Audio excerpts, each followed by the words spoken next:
ഉടമ്പടി എടുക്കേണ്ട അവസ്ഥ വന്നു. ഉടമ്പടി എടുത്തു.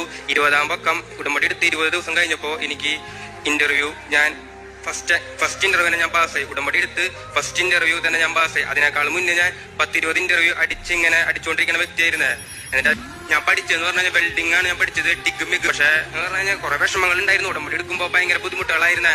മാതാവിനോടൊക്കെ എല്ലാ ദിവസം സങ്കടങ്ങളൊക്കെ പറയലും എല്ലാ ദിവസം പള്ളിയിൽ പോകുണ്ടായിരുന്നു. ഞാൻ അതുവരെ ഞാൻ വിശ്വാസമില്ലായിരുന്നേ. എനിക്ക് ദൈവത്തിലൊരു വിശ്വാസം ഉണ്ടായിരുന്നില്ല. ദൈവം ഉണ്ടോന്ന് തന്നെ ചോദിക്കുമ്പോൾ ദൈവമില്ല ഞാൻ പറയുന്ന ആളായിരുന്നേ. ഉടമ്പടി എടുത്തതിന് ശേഷം ദൈവത്തിൽ വിശ്വസിച്ചു. എല്ലാ ദിവസം ബൈബിൾ 1/2 ബൈബിൾ എത്തിച്ചു, പ്രാർത്ഥിച്ചു, കുടുംബ പ്രാർത്ഥനയിൽ ഏർപ്പെട്ടു, കുമ്പസാരിച്ചു. സെപ്റ്റംബർ 22-ാം തീയതിയാണ് ഞാൻ പാസ്സായത്. അത് കഴിഞ്ഞിട്ട് ഒക്ടോബർ 22-ാം തീയതി അച്ഛൻ ഇവിടെ ശുശ്രൂഷിച്ചു. വായിച്ച ധ്യാനത്തിൽ വിളിച്ചു പറഞ്ഞു 6-ാം തീയതി സമയ ഇതില് കുടുംബം രക്ഷപ്പെടും. അങ്ങനെ 6-ാം തീയതി ഡേറ്റായി സംബന്ധിച്ചുള്ള കാര്യങ്ങൾ നടന്നു കിട്ടുമെന്ന് പറഞ്ഞപ്പോൾ ഞാൻ ഈ ധ്യാനം ലൈവായിരുന്നു കാണുന്നുണ്ട്. അത് കണ്ടപ്പോൾ ഞാൻ എന്നാവില്ല വേറെ വല്ല ആർക്കെങ്കിലും പറയുണ്ടാവുക. അതൊക്കെ ഞാൻ കണ്ടപ്പോ